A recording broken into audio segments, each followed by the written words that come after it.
everyone, and welcome back to The Follow Through. My name is Avery Brenna Krumrine, author of Intention into Action, and today I'm joined by Elizabeth Berry, executive producer, leadership coach, communication consult, speaker, and author of 9 books with the 10th on the way. Yes. Elizabeth, I'm so excited to have you here today. My heart appreciates being here. I'd love to just dive in on kind of what you're working on right now and how you even got here. Beautiful. So I am working on what I've been calling the Kind Communicator philosophy, which is a theme that energy and communication are one. And that's based in what I call, at this moment, it might change to pillars, but the 5 energy empires, which are based on the mindset, the heart set, breath work, soul set, and your self-expression. And then there are 4 beyond ego discourses that take a person, a leader, a mom, a dad, an executive, a CEO, a vice president, a teacher, from their ego, from fear into love.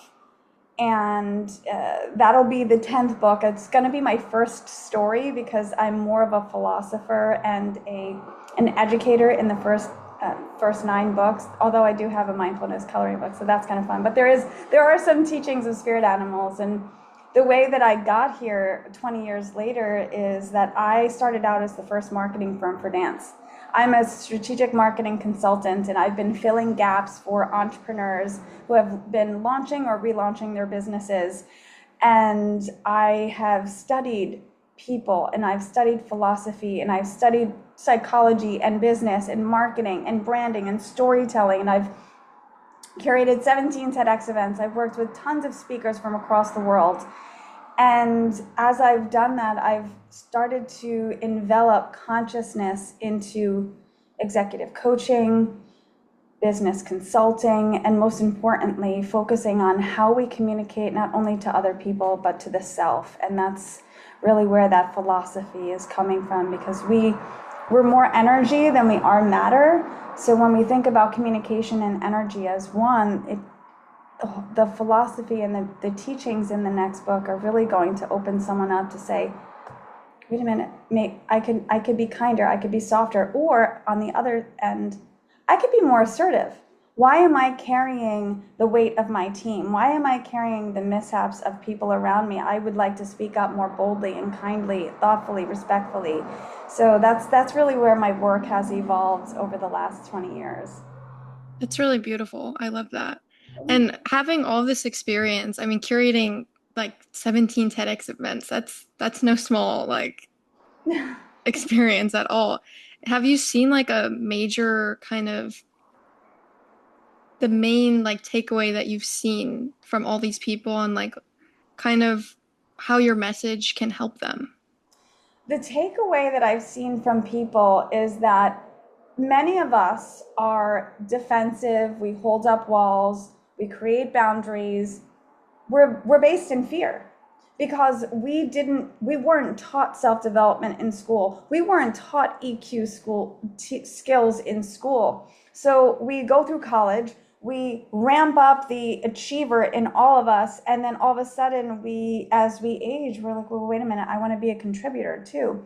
But there's that balance of making money and climbing the ladder, but also being a good person in the process. And then there's life things that happen with losing our jobs, or finding a new job, or things that happen in our families. So the thing that I've seen from people along the way that keeps me creating content, keeps me going as an executive coach and a business consultant, is that when I work with people, whether it's in a business consulting gig or it's an executive coaching training with hundreds of people in the room, when I show love, when I create care, when I provide eye contact, when I put my hand on someone's shoulder and say it's going to be okay if they mess up or if they feel bad or if they're down, the energy transfer of eye contact, the energy transfer of that compassion, that empathetic approach, yet direct, it starts to change the way someone else responds. So the way that I came up with this, Avery, was along the way in my entrepreneurial journey, I was a marketing director at a Pilates studio, and I ended up buying into the studio. And it was a real big It was not an easy feat, and the customers were coming in with problems. And I had never been behind a desk before. I'd always been B2B. I got to choose my clients. So I was in B2C. I was behind a desk, owner manager, and there were clients that were upset. They were mean. The prices went up, and this happened, that happened, and I didn't know how to handle it. So handling it the way they were handling it, like the Tasmanian devil, did not work. And that's really where the Kind Communicator brand started, because when someone else was upset and I gave them love and I showed them attention, their shoulders went down, their breath softened, they put a smile on their face, and they recognized that we were just two people just solving a problem. We could do that together, and we didn't have to butt heads. So the biggest breakthrough I've seen in coaching speakers or just being in business is love and empathy, eye contact, connection. It really does matter, especially in the chaos and especially during transition. I love that. Yeah, a large part of what I talk about on the podcast is reframing the resistance that comes up. And fear is such a large resistance that comes up for so many people. And so I think that's so beautiful that you're able to reframe it in the way of like having it be softened by love in a way. Okay, so just ironically, because you just said that, I just read The War of Art. Have you read this? No, I haven't. It's sitting on my desk. I think the synchronicity here is calling upon you to read this because I read it in the past week. And it's by Stephen Pressfield. I actually sent him an email because as an author, I love it when people send me text messages and emails, and they send their photos, they send text messages with highlights from the book. So I sent him an email saying, thank you for creating this book. I really got a lot out of it. And he talks a lot about resistance in here. So if that is one of your topics, and if anyone is reading, feeling the resistance of writing a book, getting a job, getting a new place, moving out of their divorce, whatever that may be, the War of Art could be that. So this might be for you as well. It's sitting here right on my desk. So I'll definitely have to give that a read. No, that sounds amazing. I'd love for you to kind of talk. I feel in the first conversation, you spoke a lot about how everything's already within you. I'd love for you to kind of touch on that topic as well. sure, sure. So that came to me when I started tapping into consciousness work and energy. Carl Jung, uh, Bashar, Dolores Cannon. So I could study Simon Sinek. Robin Sharma is one of my biggest mentors. Wayne Dyer, Louise Hay. These are the people that I've studied for over 20 years. But once I started getting into more Jung's work, and once I started to understand the brain and consciousness and energy and the frequency, also being a 500-hour yoga teacher, chakra chains, meditation, mantra, mudra, which is the communication with the hands, because there's energy points at the tops of our fingers as well as in our palms that travel into the organs and into the energy meridians in our body. I started to recognize that the power is within, and we're thinking that the external is key, the achievement, the LinkedIn success. I got this certification. That's great. I post on LinkedIn every day. I like to post something vastly different than anyone else. If you follow me, you'll see plants and analogies and metaphors and these grandiose thoughts in my mind, because I am a philosopher at heart. I feel that. But when you think about the power within you, and you recognize that we are more energy than matter, love vibrates at the frequency of 528 hertz. And the way that you do that is to open the heart. The way that you can open the heart is to recognize that the heart chakra, the front, has power for giving, and the back has the power for receiving. And as women, sometimes, Avery, we are the givers, we're the nurturers, right? It's in our DNA. So even doing a simple exercise as creating cactus arms and opening and just doing little pushbacks, we're opening up the back, the muscles, the energy, and that back of the heart can start receiving more and being in receiving mode to say, you know what? I don't have to think that my job is everything. I don't have to think my role or my position is going to lead me to my next. What if I was able to control my thoughts, and that was able to allow me to speak kinder? What if I were able to control my breath instead of breathing from the sympathetic nervous system? I can breathe from the diaphragm where the serotonin is and the dopamine and the oxytocin is, and I can start to calm myself down. That's where that true energy is within. And we are in that power, not the externals, not the divorce, not the letting go from a job, the displacement, nothing that is happening outside of us. All of those externals are going to continue to persist. But the real love, that real compassion, that real energy at 528 hertz for that love or the joy or all of those higher energy frequencies, everything can be found within. And it's, I call it our quiet power. I love that.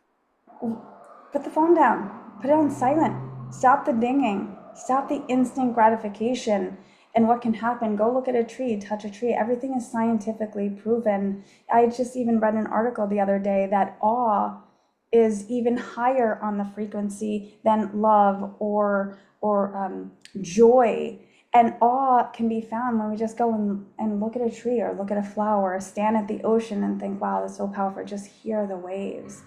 And that, Avery, is when you're doing your job, or you're in your relationships, or you're in your family, or you're shopping at the store, and you just go slower and you see things with presence rather than that rushed mentality that we so thrive in, but it's not really healthy at the end of the day. I love that. Just hearing you talk, it's making me think that I have to introduce you to Kim Sorrell. I'm not sure if you've heard of her, but she is an absolutely amazing woman, and she talks all about like leading with the heart. Like that's her whole message. She's so amazing though. I love But that. I'd love to, when you were explaining the like specific action of like the cactus arms of like being able to hear the waves, I'd love to go into that because I feel like it's so beneficial for people to hear like specifics they can do when we're talking about frameworks like the Kind Communicator or the five energy empires. I'd love for you to break that down in like a super simple way where people can do this in their day-to-day lives. Great, great. So if we think about the mindset, right? Your third eye, your intuition, the crown chakra, the energy above the head, above 12 inches, 12 to 18 inches above the head is the crown chakra. I'm sorry, that's the eighth chakra. The crown chakra is the top of the head, pineal gland, third eye. If we actually just take our hands and we create a diamond's mudra, and we just put the thumbs at the third eye or the thumbs in the top of the head. Now the thumb is, each of one of our fingers are connected to energy. So this is fire, the elements. This is fire, this is air, this is ether, this is earth, this is water. So if we put the fire, we've created diamonds with the hands, and we place fire at our third eye or fire at the crown of the head. We're getting our passion back into our body. We're infusing what we're placed to do on this earth into the mindset, into that crazy brain of ours that is consistently running, right? And we're just recognizing like we can be passionate. We don't have to rush. You already learned about the heart chakra, just opening the back or just cactus arms. Taking a breath where when it comes, I'm walking you through the five energy empires, but for the breath, breathing from the diaphragm. When we breathe from the belly and when we inhale, the belly will round like Santa. And when we exhale, the belly comes to the spine like an accordion. So when we start to breathe from the diaphragm instead of the chest huffing and puffing and worrying, we're tapping into our parasympathetic nervous system.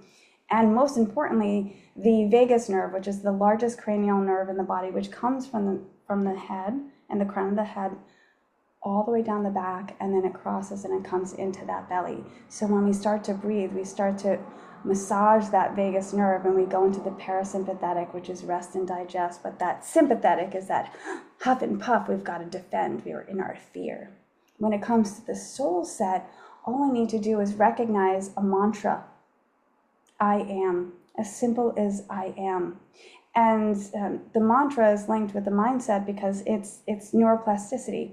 Science has proved that when we have a mantra, when we say I can, or I will, or I am passionate, I can do it, over and over again, we're creating that neuroplasticity, which creates new neurons, which allows us to get out of that fear and get into our conscious, evolved self. And then when it comes to our breath work, all we need to do is recognize that this energy, so many clients that come from busy banking, fintech, technology, pharmaceutical, or no matter who it is. It could be a teacher or a mom, or again, someone going through a transition in their life. This, from the belly through the crown of the head, because I work with communication and energy, there's a lot of blockages in here, which is why breath is that wash house. But the breath is the throat chakra. How do we create air in this part so that our songs are sung and we don't keep everything on the inside? We can do it as easily as tapping back into that breath work with inhaling through the nose and exhaling, open mouth. Another tip would be, this is simple, it feels silly, it might even look silly, but just opening the jaw. There is so much tension held in our jaw. As a yoga teacher, we always say there's tension in the hips, there's tension in the shoulders mostly, but there is so much tension in the jaw. If you take a moment to open your jaw for a few seconds and then close it, open it for a few seconds, you're gonna feel so much, your shoulders, your body might just drop down, and then that's when you can start speaking from your truest, most kindest, most radiant self. And it's not about being nice, it's about being authentic and true, that conscious nature that is inside that's saying, hey, I'm in here outside of all the spinning things happening. Don't forget about me. And those are just some tactics for the 5 energy empires that I teach and I love to keynote about. And so my question would be, which one affected you the most, or which one tapped into your energy field the most?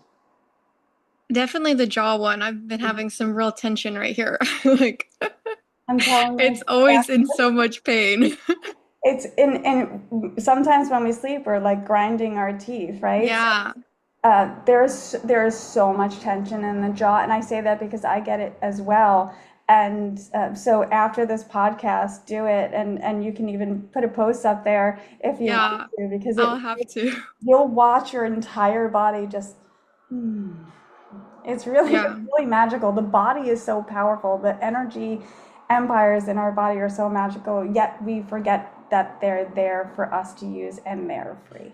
Completely. I love that you brought up the breath work too, because I feel like that's such an important way to help someone in the moment when they're like overthinking with something or they're avoiding something they know they should do. It's just like taking that step back.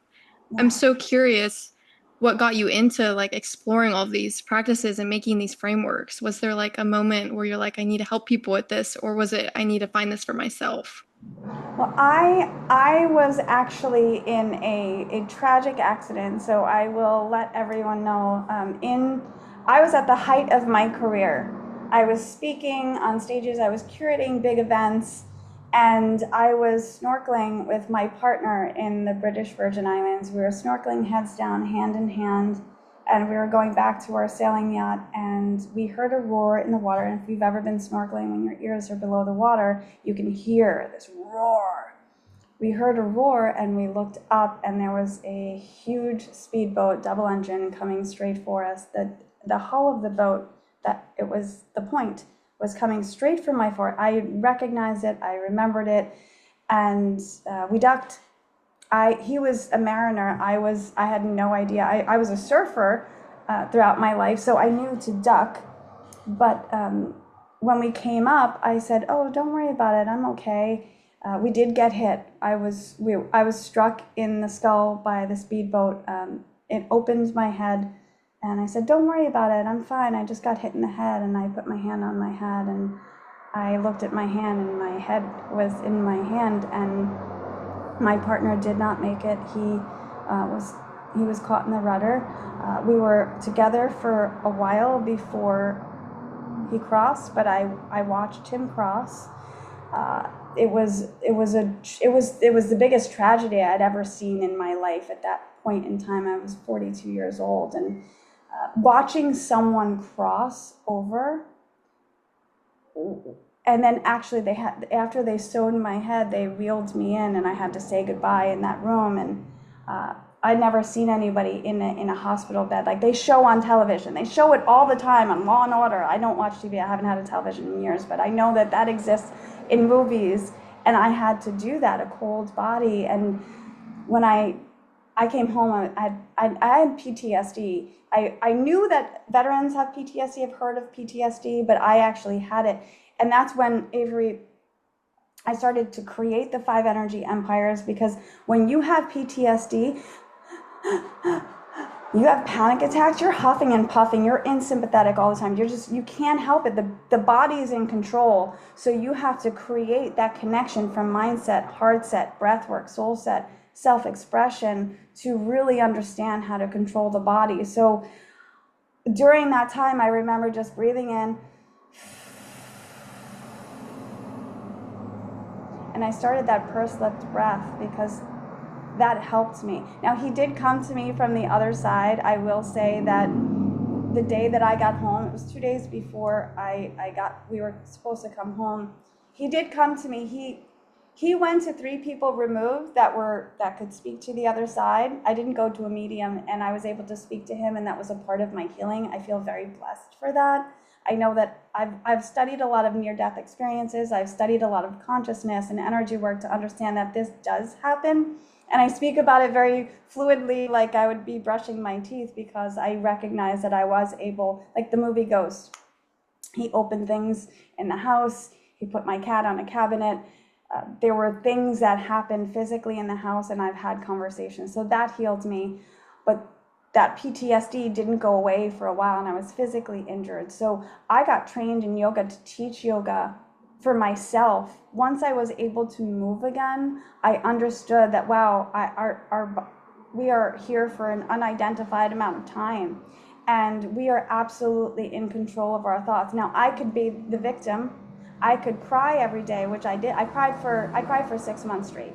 I mean, it was tragic, and it doesn't leave you, but it does leave you at some point. So if there's anyone listening that is going through something, message me, work with me. I have books on this. I wrote a book on it for love stories. But that breath work, it's so simple, yet it was the biggest thing that saved me.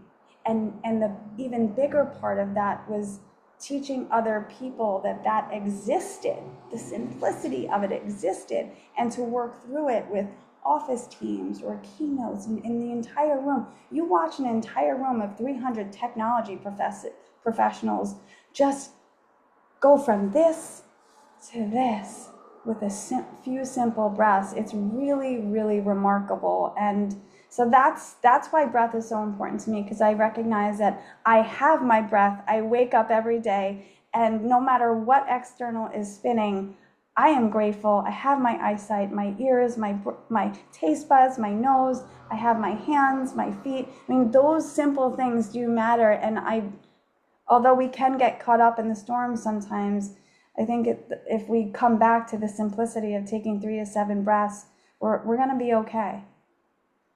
Yeah, and such a life-changing event. I mean, completely changing your perspective on how you see life as well. Yes, yes. And I'm so curious when you're saying you're like stuck for these 6 months, obviously going through like such grief, losing your partner, having even like visually seen that, experienced it, like having that even like trauma on yourself. Like, how did you get out of that? Like, how are you able to move forward when you're stuck crying, like, and you're like feeling like you can't do it, you know? Yeah, I went from I had to come back to the house that we lived in with all of our Christmas presents on the floor. Everything was left there, so it was deep. And but he was coming to me, and I was having conversations through another person. Again, I didn't ask for it; it just came, and that was healing.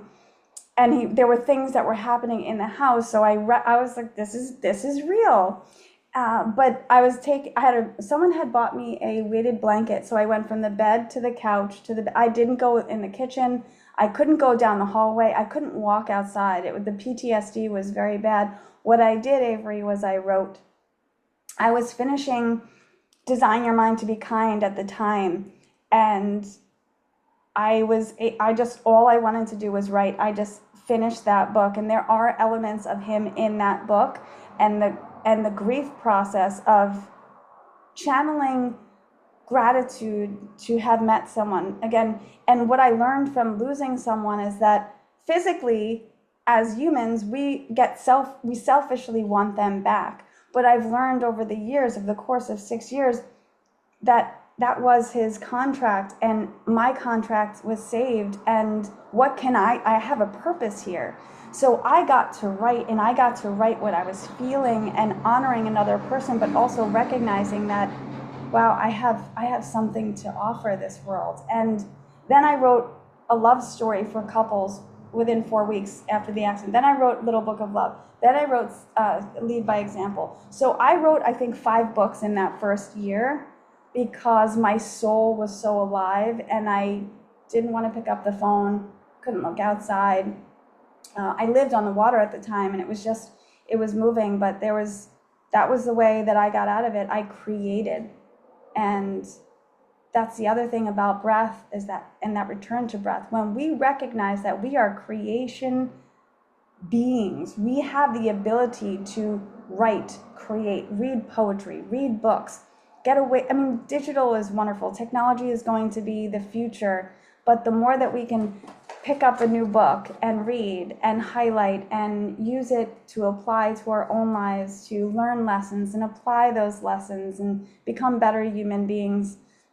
I paint shells now. I make handmade bookmarks with flowers, and there's this creation that has come about. And lastly, I'll say is that I was in a very yin mode, and I'm just now 6 years getting out of that yin. So coming back to work, or working in that yang, because you need a little yang. When you're an entrepreneur, you have to go out and you have to sell yourself. I'm just now getting that back, and I've been in a very yin, and we do need that yin and yang, and that's where the message of the Kind Communicator is: kind is bold. Assertiveness is going to lead us into who we wish to be in our relationships, in our jobs, every single day when we wake up. It's not about being nice. It's about speaking that truth. And I hope that everyone that feels like they want to be more assertive but can't, because most of us think, I can't be direct and kind. You absolutely can, and it'll in fact change your life in many ways. That's so beautiful. And like being healed by being able to like express yourself and deliver your message. Mm-hmm. How would you even like give advice to someone who's like stuck in that internal of like where you were, where you're like dealing with grief, and even not even as an extreme where you're avoiding something you're wanting to do? How do you like snap out of that to be able to like express yourself, to feel more comfortable, more confident in like what you're doing and being able to heal internally? The way that I would do that if I were working with someone is to allow them to feel, to be that support system. The biggest thing for me was during that time was feeling the support. I might not have had the words for a very long time. I might not have had the oomph or the energy. And I actually look back and I would ask my friends, what was I like during that time? Because I thought I was there. I was like, oh, I'm back. I wasn't. I really was some Elizabeth was left in the water, and this new Elizabeth has emerged, and she's still finding herself. And I think that anyone that feels stuck, it's okay if you've lost a part of yourself along the way. You're like a flower. Like I always talk about Mother Nature. We are no different from Mother Nature. Like a tree that loses her leaves in the fall, the tree does not grasp onto those leaves. It allows them to let go, and the leaves come back to the earth, and then they come back as something else in the winter, and then in the spring everything blooms again. In the summer it's fruitful, right? So we are no different from that. And the pressures of society to heal or to snap out of it or to recognize yourself again, the time doesn't really exist. We're thinking, I have to do this, I don't have time, I have to meet the deadlines. We absolutely have so much more time. And if you're someone that says, oh, I don't have time, you're just not making the time. Or if you think you have to rush, what are you doing? Sometimes you'll be on vacation, right? A New Yorker. I'm from the East Coast, so you go on vacation. You're just like walking like New York. I mean, if you put me in New York, I'm going. I grew up in I lived in New York for 25 years, but outside of that, in Nevis or wherever I am, I live on LBI at the moment. I am striding and I continuously stride. So if anyone is feeling like they're stuck, there is no timeline. It's feeling the support and getting, and again, it goes back to the eye contact and that energy, the heart to heart cohesion, and recognizing that we have the potential to heal, but it's going to happen when it's going to happen. And one day you are going to feel like yourself again. You might not be fully her or him. You might be a little bit more yin than yang, but at some point that yang does come back, and I'm living proof of that. That's so beautiful. I'd love for you to share for the audience where they can find you if they're interested in either your coaching, your speaking, or your books as well. Thank you. So I'm at thekindcommunicator.com. I post on LinkedIn every day. I do have a Kind Communicator page, but I post a lot on my personal page, Elizabeth Ann Berry.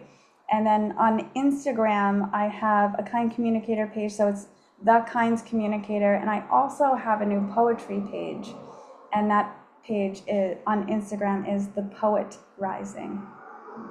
I love it. Thank you so much, Elizabeth. It was such a pleasure. This was such a beautiful conversation. Thank you so very much.